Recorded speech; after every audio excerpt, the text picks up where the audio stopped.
a esta última unidad, que es la unidad número 4.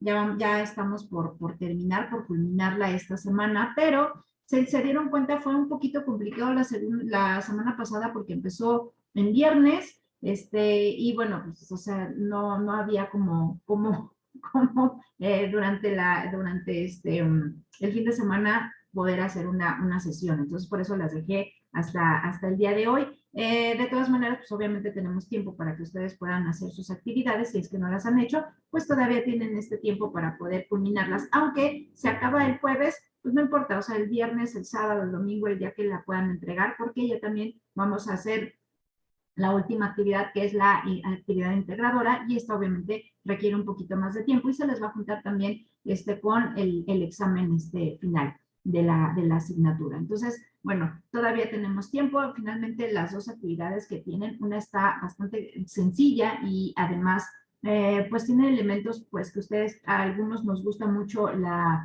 hacer este tipo de trabajos como el cartel que tienen que realizar, porque además ustedes pueden tener varios elementos para poder hacer su trabajo. Y el otro, pues obviamente que es un ensayo, es un poquito más tardado, pero no está complicado, ¿no? Ya han hecho varios, entonces como que van avanzando en esta parte.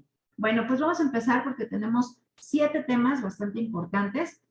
Los voy a mencionar rápidamente porque no sé si sepan cuáles son estos temas. Bueno, pues el primero es la Revolución de Ayutla. El segundo es la Constitución de 1857 y las reformas liberales. El otro es la Guerra de los 3 Años, que es la Guerra de Reforma, y los tratados de Monalmonte y el Tratado de Maclean Ocampo, que ahorita lo vamos a ver. La intervención francesa, que es la Batalla de Puebla, con Zaragoza. Benito Juárez y la República Errante, y ahorita vamos a ver por qué es la República Errante o el gobierno errante. El Segundo Imperio con Maximiliano y Carlota, y por último la República Restaurada, que ya es cuando ganan los liberales, en este caso Benito Juárez, y ganamos en contra de los conservadores que trajeron a Maximiliano y a Carlota. Bueno, pues para no perder más tiempo y que esto, porque son 7 temas bastante largos, pues vamos a dar inicio con lo que es la Revolución de Ayutla. ¿Qué fue la Revolución de Ayutla? Bueno, la Revolución de Ayutla fue más bien para quitar y dio inicio con un plan, el plan de Ayutla. ¿Qué era este plan? Bueno, fue un movimiento que se levantó en contra del gobierno de Santana. Santana durante mucho tiempo fue un militar que nació en 1794 y murió en 1876, y fue un militar político mexicano que ocupó el gobierno en diferentes ocasiones con los grupos liberales y con los grupos conservadores. Entonces, él, mientras le hablaran bonito los liberales, iba con los liberales y decía lo liberal es lo mejor, y si le hablaban bonito los conservadores y le ofrecían más dinero, pues obviamente se iba de ese lado y decía que lo conservador era lo mejor. Entonces, este tipo de cuestiones, pues obviamente no garantizaba que la gente estuviera contenta con su forma de trabajo, y que además era un dictador. Eh, y ahorita les voy a decir por qué se firmó este plan de Ayutla y quiénes lo firmaron. Bueno, este plan de Ayutla fue iniciado o liderado por Adrián Florencia Villa. Casi nadie habla de esta persona, pero sí conocemos a quienes lo secundaron en este asunto, en esta revolución. Pues obviamente contó con el apoyo de Ignacio Comonfort, que ese sí yo creo que sí lo ubican, y con Juan Álvarez, que fue uno de los presidentes liberales en esa época. El 1 de marzo de 1854 se publica el Plan de Ayutla, que consiste en un documento en donde se plasman ideas y propuestas revolucionarias que contribuyen para poner fin a la dictadura de Santana. Esto, además, contribuye Benito Juárez a que se convoque a un nuevo Congreso liberal, en donde se va a promulgar la Constitución de 1857. Nosotros estábamos en esa época con la Constitución de 1824, pero ya habían pasado algunos años, y entonces las ideas que tenía esta Constitución del 24 ya no eran como las mejores. Entonces, pues se quería cambiarlo Benito Juárez, y ahorita vamos a ver esto. Bueno, las principales causas de la Revolución de Ayutla es el rechazo de la dictadura de México en contra de Antonio López de Santa Anna, y él se adjudicó el título de Su Alteza Serenísima. Esto para, obviamente, le daba cuenta como si fuera un príncipe de la antigüedad, ¿no? Su Alteza Serenísima ya no era nada más el dictador Santana o el presidente Santana, sino era Su Alteza Serenísima. El segundo, el presidente Santana aplicó absurdos impuestos a la población mexicana y los más pobres pues eran los que obviamente sufrían más. ¿Cuáles eran estas cosas tan absurdas? Bueno, nosotros ahora pagamos impuestos porque tienes un auto, ¿no? Que es la tenencia, el predial, que es el terreno donde tú vives, etcétera, etcétera. Nosotros pagamos esos impuestos. Y también te quitan, obviamente, de tu salario, el 15% de tu salario, el 30% de tu salario te lo quitan. Esos son los impuestos que nosotros pagamos. Pero ¿qué cosas tan absurdas hacían? Una de las más absurdas que tenía Santana. Él decía, va a haber un impuesto por cuántas ventanas y cuántas puertas tienes en tu casa. Ese era el más absurdo. Entonces había gente que decía, no, pues, o sea, había casas en las que quitaron las puertas y pusieron, obviamente, y ventanas y cerraron completamente pues, con ladrillos o con adobe o con lo que pudieron, hasta con madera, para que no contaran como si fuera una ventana o una puerta, ¿no? Para no pagar ese tipo de impuestos tan estúpidos en aquella época. ¿Y esto con qué lo hacía? Bueno, pues era su ambición de saciar esta parte de obtener más dinero y más poder. Otra cosa que no estaban de acuerdo, pues obviamente durante su gobierno o durante las diferentes etapas de gobierno de Santana, pues había hechos de corrupción avalados por él. No le interesaba porque él también era parte de la corrupción. La falta de reconocimiento de los derechos y garantías de todas las personas. Ya habíamos pasado por una guerra de independencia, ya habíamos pasado por la firma de que ya éramos completamente libres de España, pero las condiciones de vida de las personas, de la gente, de la población en general, pues eran exactamente las mismas. No cambiaba absolutamente nada, nada. Entonces, Benito Juárez lo sabía porque él venía de abajo. Y ahorita vamos a ver la historia de Benito Juárez. La otra era la última, la represión violenta en contra de la gente que no estaba de acuerdo con el gobierno de Santana.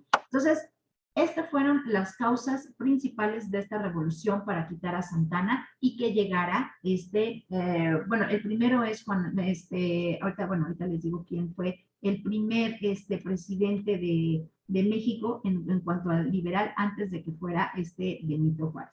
Pero bueno, las consecuencias de esta revolución desató obviamente un enfrentamiento armado, se convocó a un nuevo congreso donde se permite aprobar los principios de la Constitución de 1857, una ruptura, perdón, entre el Estado y la Iglesia, y esto es muy importante ahorita que vayamos a ver el gobierno de Benito Juárez. A partir de 1857, con la llegada de Benito Juárez al poder, se promulgan la Ley Juárez, la Ley Iglesias y otras leyes que pretendían eliminar los privilegios de los militares y de la Iglesia. Hubo obviamente una grave crisis económica que se agudizó la situación que obviamente favoreció la decadencia de esta segunda intervención francesa, que es la Batalla de Puebla, porque debíamos mucho dinero. Y consistió en invadir México junto con Inglaterra y con Francia. Y quienes vienen a combatir, o sea, estos tres países se ponen de acuerdo, Francia, España e Inglaterra, porque les debíamos dinero, y entonces, ¿quién asume el hecho de venir a pelear? Es el ejército francés, que es uno de los mejores que tiene, no nada más en Francia, sino es el mejor en el mundo en aquella época. Y nosotros obviamente los aniquilamos. Y ahorita les voy a contar cómo es que hacemos desaparecer de alguna manera o los mandamos corriendo de regreso a Francia. Bueno, para dar ya inicio a el siguiente tema, que es la Constitución de 1857 y las reformas liberales. Bueno, pues vamos a ver esta parte. ¿Quiénes eran los principales grupos liberales? Bueno, había un proceso de reforma con esta revolución de Ayutla, la reforma liberal, esta reforma liberal, ¿qué era esta reforma liberal? Bueno, pues esta reforma liberal era estas ideas que tenía Benito Juárez y la guerra de reforma. Esto es muy importante porque, bueno, ustedes saben cómo llegó el presidente Juárez a ser presidente. ¿Cómo llegó? ¿Qué se saben de Benito Juárez? Nada más saben que era un pequeño niño campesino que perdió a sus borregos y tenía miedo del tío. Sí se saben esa historia, seguramente, ¿no? ¿O no se acuerdan? ¿No se acuerdan? Ya no la recuerdo. Ya no lo recuerdan. ¿No se acuerdan que era un niño pobre que perdió, que vivía, era huérfano y que vivía con su tío y que su tío lo regaña porque él era un niño y pierde, según lo que cuenta la historia, pierde unos borregos y entonces huye. Sus hermanas trabajaban, esa es la historia que nos cuentan, sus hermanas trabajaban como ama de llaves en la ciudad de Oaxaca. Ellas trabajaban para gente, obviamente, que tiene dinero. Una de ellas, a quien se hace cargo de Benito Juárez, Margarita, creo que se llama su hermana, trabaja como ama de llaves en una casa rica de los señores Maza, del señor Maza, y entonces este Benito Juárez llega a esta casa y la hermana, como de alguna manera tiene dinero, lo manda a estudiar pues, a la escuela. O sea, le dice, ok, ya te veniste de allá de Guelatao y vas a estudiar. Entonces lo manda a estudiar y pues el niño pues le gusta, obviamente le gusta leer y escribir y empieza él su educación ya formal y su hermana ve que es muy listo y que le gustan los libros, le gusta la escuela y entonces la hermana se encarga de su educación ahí en Oaxaca. Tanto que obviamente él termina, porque él también trabajaba en la casa de los señores Maza de vez en cuando. Él trabajaba, digamos, como que en sus vacaciones, siendo pues obviamente el pequeño mayordomo, haciendo algunos arreglos en la casa, haciendo algunos pues mandados, etcétera, etcétera. Y él conoce a Margarita Maza de Juárez cuando ella no es hija de los señores. Ella es una hija adoptiva, pero ella llega de bebé, ella llega recién nacida. Y estamos hablando que Benito Juárez para esa época ya tenía como 17, 18 años. Y cuando llega, pues él se enamora de esa niña, por decirlo así, se enamora en el buen sentido de la palabra que le causa mucha ternura. Y entonces, cuando ya son grandes, cuando ya Margarita está en edad de la época, en edad de casarse, como es una niña adoptada por esa familia, los señores Maza saben perfectamente bien que no va a quedar con un español, ni con un criollo, ni con nadie. Entonces, le dicen bueno, cuentan la historia que Benito Juárez le dice a los señores Maza, yo cuando llega la niña, yo me voy a casar con ella. Y entonces se les queda como que muy grabado a los señores Maza esto, y entonces confían mucho en Benito Juárez, confían mucho pues en su hermana, porque pues, ha vivido siempre con ellos, y entonces le dan a Margarita Maza de Juárez como esposa.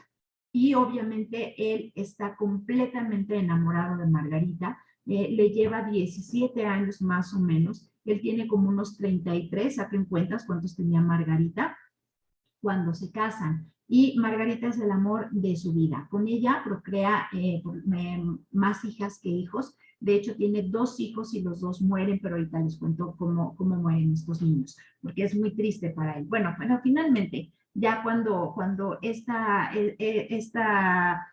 lucha entre los liberales y conservadores,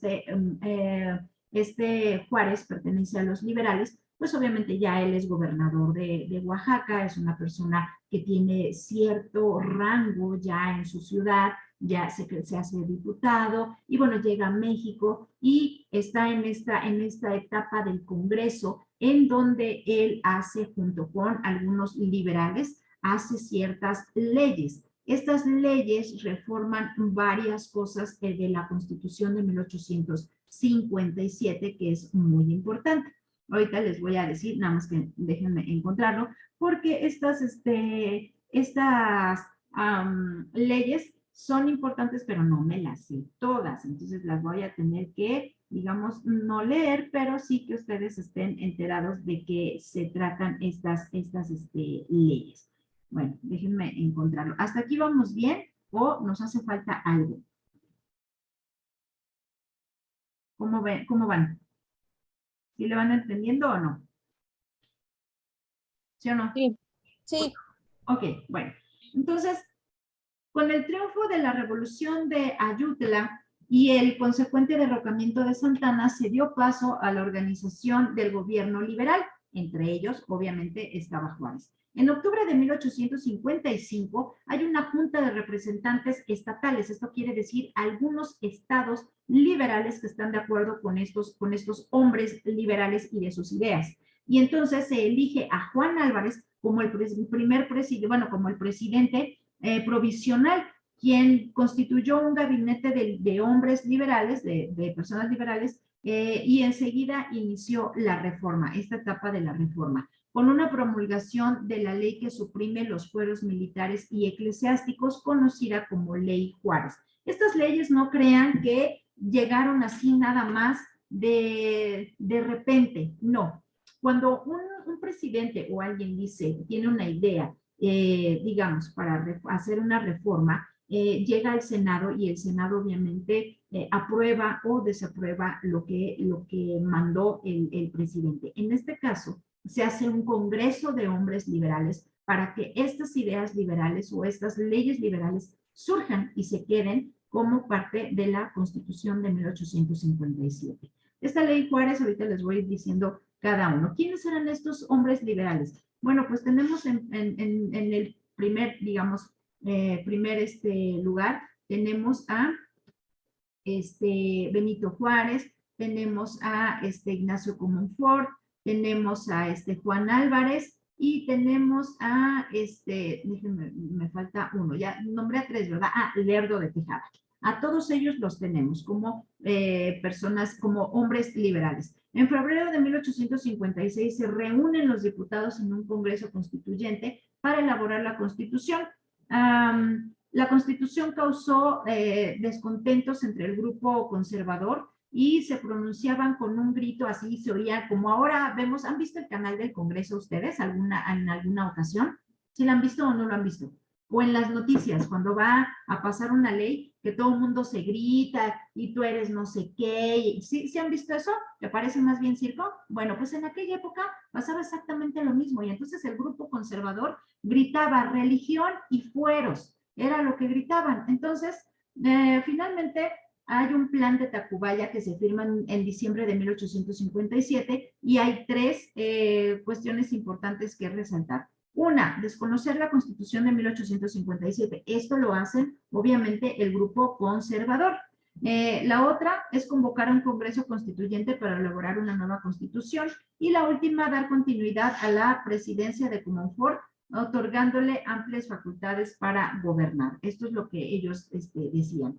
Pero Comonfort, convencido de que no era viable para gobernar con la Constitución, se adhirió al plan, pero los propios conservadores se lo desconocieron en 1858. O sea, la persona que ellos habían puesto a Comonfort le dicen, híjole, creo que no eres como que la mejor opción. Y entonces, obviamente, lo desconocen y dicen, pues a ver qué haces, ¿no? Y entonces se va a Estados Unidos y Benito Juárez queda como presidente de la Suprema Corte de Justicia y en aquella época él tiene que asumir la presidencia. Entonces se queda ya un liberal con la presidencia de la República. Es así como llega Benito Juárez a ser presidente. Poco después, Zuluaga, el general Zuluaga, había promulgado el plan de Tacubaya, en donde dice que fue nombrado por la Junta Representativa de algunos departamentos. Todavía teníamos departamentos, eran estados. Acuérdense que teníamos 19 estados, 4 departamentos y un distrito federal. Entonces, de estos 4 departamentos, mientras había a base de mentiras y de engaños, Juárez estableció, bueno, Juárez no desconoció esto y entonces Juárez lo establece su gobierno constitucional en Guanajuato, que era uno de los estados liberales. En el transcurso, por eso se llama una república errante, tiene que estar viajando a estados, obviamente, liberales. Y mientras esto pasa, él dicta las llamadas leyes de reforma en Veracruz en 1859. Entonces, de Guanajuato se va a Veracruz y ahí es donde empieza toda esta guerra de reforma.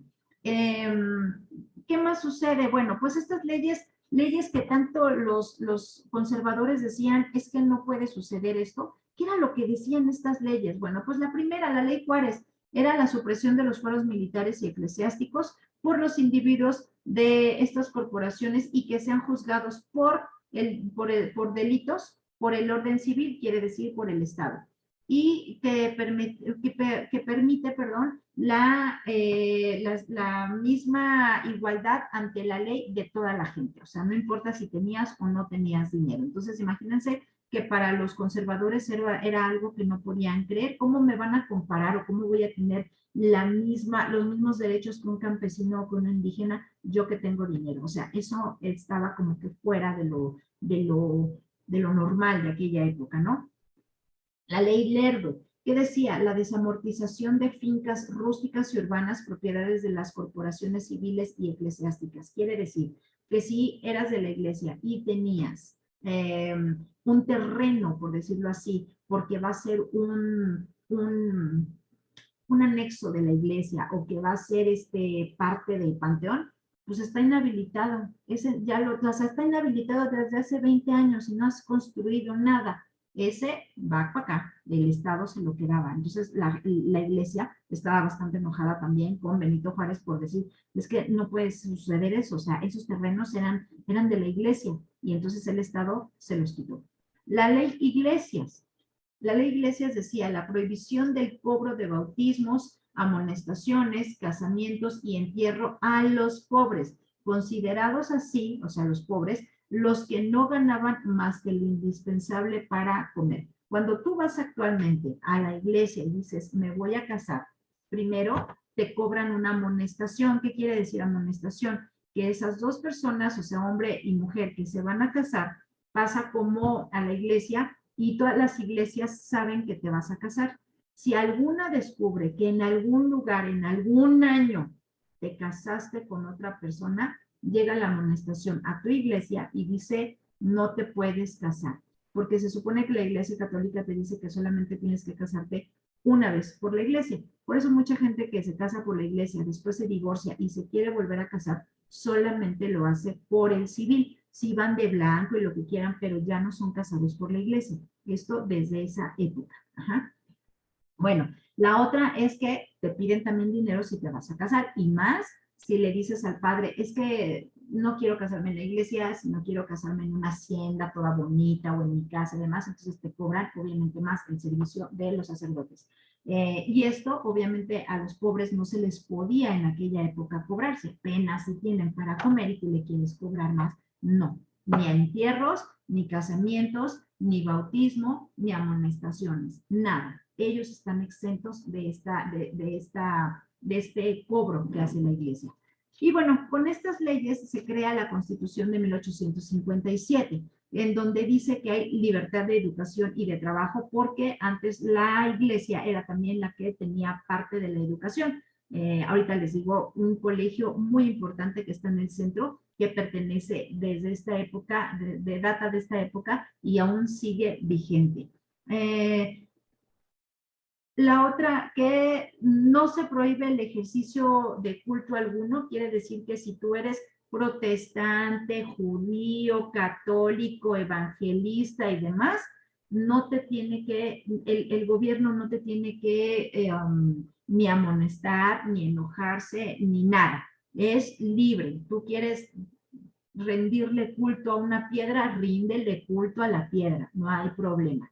Y había gente que decía, no, la iglesia católica se tiene que quedar como la única aquí. Y en esta parte de la Constitución decían, no, la educación también es muy importante, decían, la educación estaba solamente, es cuando se dice que la educación debe ser laica y obligatoria. ¿no? Laica. Quiere decir que en las escuelas de gobierno no se permite la religión. Eso no se permite, aunque hay maestros religiosos, lo que tú quieras, pero no se permite la religión. ¿Cuántos de ustedes fueron a una escuela pública?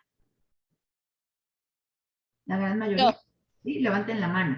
Y nunca ni te pusieron a rezar el rosario, ni nunca hubo misa, ni nada, ¿no? En cambio, por ejemplo, las que estuvimos en una escuela religiosa, a mí me tocó en secundaria, no se puede tener en la boleta, yo me acuerdo que en la boleta interna de mi colegio sí decía, no decía catecismo, por decirlo así, decía taller, o decía, sí creo que decía taller. Ese taller pertenecía a los jueves que yo tenía que ir a la iglesia, bueno, no a la iglesia, sino que venía un sacerdote de Monterrey a darnos misa. Entonces, mi entrada a la escuela, aunque yo era en secundaria, entraba yo a las 8 de la mañana. Pero los jueves, un jueves de cada semana, o sea, cada semana yo tenía misa en la escuela, tenía que llegar 7:30, porque oficialmente ante la SEP mi entrada era a las 8 de la mañana, pero los jueves llegaba a las 7:30 para que el sacerdote diera misa. Entonces era una misa de media hora.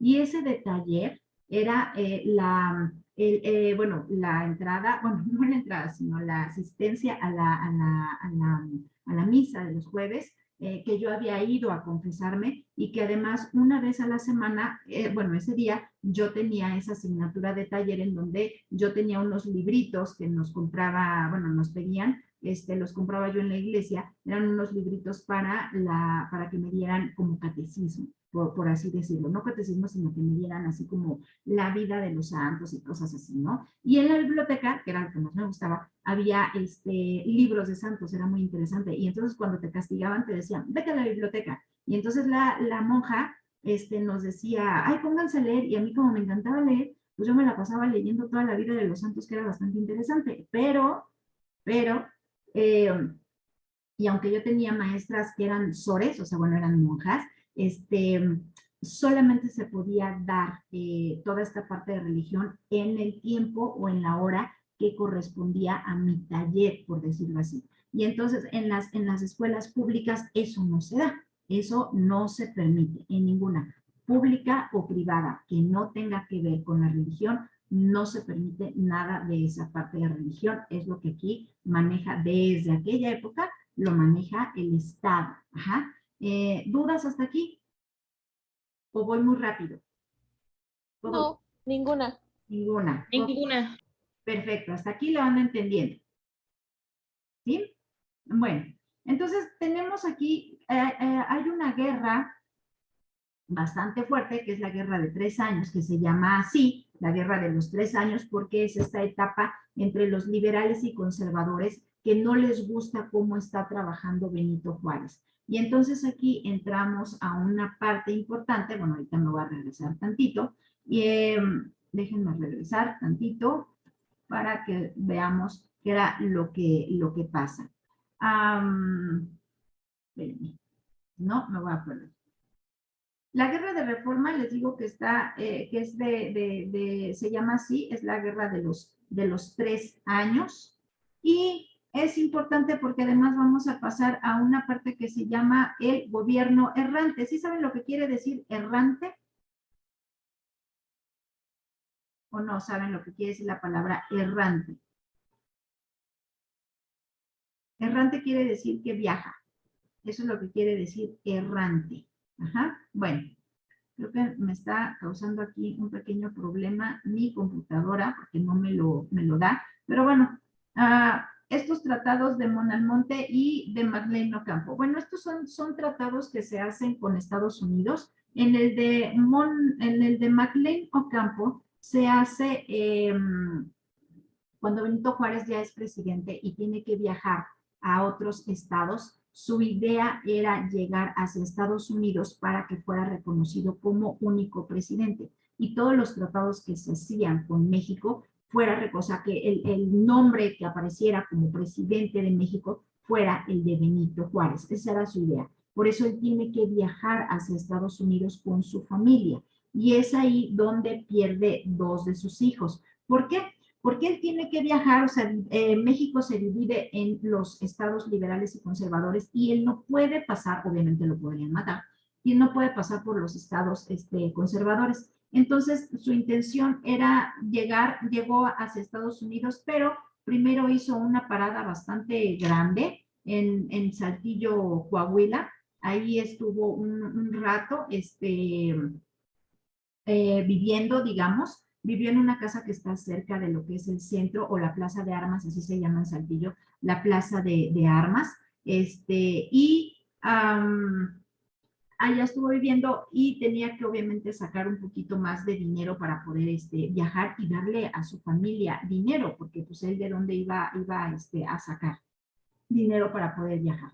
Entonces, después de ahí se va a Estados Unidos, deja a su familia en San Antonio, él viaja a otros lugares, él se va a Nueva Orleans, y en ese tiempo su familia sufre la muerte de dos de sus hijos varones. Los dos únicos hijos varones de Benito Juárez mueren en Nueva York. ¿Por qué Nueva York? Porque de ahí de San Antonio se tienen que ir porque tiene obviamente amigos en el extranjero, Benito Juárez, en Estados Unidos, que le dicen, no te preocupes, nosotros nos vamos a hacer cargo de tu familia. Entonces se los llevan a Nueva York y la gente, o sea, ellos no estaban acostumbrados al frío tan intenso de Nueva York y sus dos niños menores mueren. Entonces le habla, bueno, no le habla, le cartea Margarita a Benito Juárez y se entera Benito Juárez de la muerte de sus dos niños y está súper consternado, no puede creer que sus niños hayan muerto en esas condiciones, pero mueren de hipotermia, o sea, mueren de congelamiento estos niños, ¿no? Entonces, él se siente muy culpable que Margarita esté pasando esta tragedia sola. Con sus hijas. Sus hijas tienen también que trabajar de alguna manera para salir adelante porque no todo el dinero se les puede dar. Entonces, ¿de qué trabajan? Las niñas cosen, no son costureras porque no trabajan nunca en un taller de costura, sino que ellas se hacen sus propios vestidos, bordan también su propia ropa. ¿Y cómo saben hacer esto? Bueno, porque Margarita Maza de Juárez estuvo en un colegio aquí en la Ciudad de México que todavía existe, que se llama La Paz Vizcaínas, que está en el centro. No sé si han escuchado hablar de ese colegio, La Paz Vizcaínas. ¿Sí han escuchado hablar de ese colegio o no? ¿Nadie ha escuchado de No, La Paz no. Vizcaínas? No. Bueno, pues en ese colegio, nada más para que se den una idea y que digan, creo que sí, pregúntenle a sus papás, bueno, a sus mamás. En ese colegio hacen muchas bodas y algunas graduaciones. Es un colegio preciosísimo. En ese colegio se casó Miguel Mijares y bueno, sí es Manuel, ¿verdad? Mijares y Lucero se casaron en ese colegio. Véanlo, búsquenlo en internet. Donde se casó Mijares y Lucero, es en este colegio, en La Paz Vizcaínas. Es un colegio súper antiguo que está sobre el eje central, es grandísimo, todavía es de monjas, ya no es nada más para mujeres, sino ya es mixto desde hace muchísimos años. Y ahí siguen viviendo algunas monjas que ya están retiradas, que ya no pueden trabajar en el colegio, se retiran y se van a unos departamentos que están en este colegio porque es inmenso el colegio, es una manzana completa, está grandísimo y está muy, muy bonito este colegio. Bueno, ahí Margarita Maza de Juárez estudió y ellas estudiaban, les enseñaban latín, les enseñaban francés, les enseñaban a cocinar porque tenían que ser unas buenas esposas y obviamente les enseñaban a coser y a bordar, ¿no? Eso era lo que les enseñaban a estas niñas. Bueno, pues en esta guerra de reforma, los acontecimientos del plan de Tacubaya tuvieron como consecuencia la salida del presidente Juárez de la capital del país y la ocupación por el conservador Félix María Zuluaga. El 19 de enero de 1858, en Guanajuato, Juárez publica un manifiesto que dice que se declara, que va a restablecer su gobierno constitucional y que, bueno, que se declara la guerra de reforma o la guerra de los 3 años. Duró obviamente del 1 de enero de 1861, bueno, duró, perdón, hasta 1861, por lo que el país tuvo dos presidentes, uno conservador y el otro liberal. ¿El liberal quién era? Pues obviamente Benito Juárez. Poco tiempo después el gobierno de Juárez se trasladó a Guadalajara y después se fue a Colima y desde ahí se dirigió a Veracruz, pasando por Manzanillo y Panamá. Todo este tiempo Margarita estuvo en Estados Unidos. Ella estaba solita. Bueno, después de esto hay unos tratados. Es el tratado de Magdaleno Ocampo y el tratado de Mona Almonte. ¿Qué decían estos tratados? Uno decía, se me va a acabar el tiempo y si se acaba nos volvemos a conectar.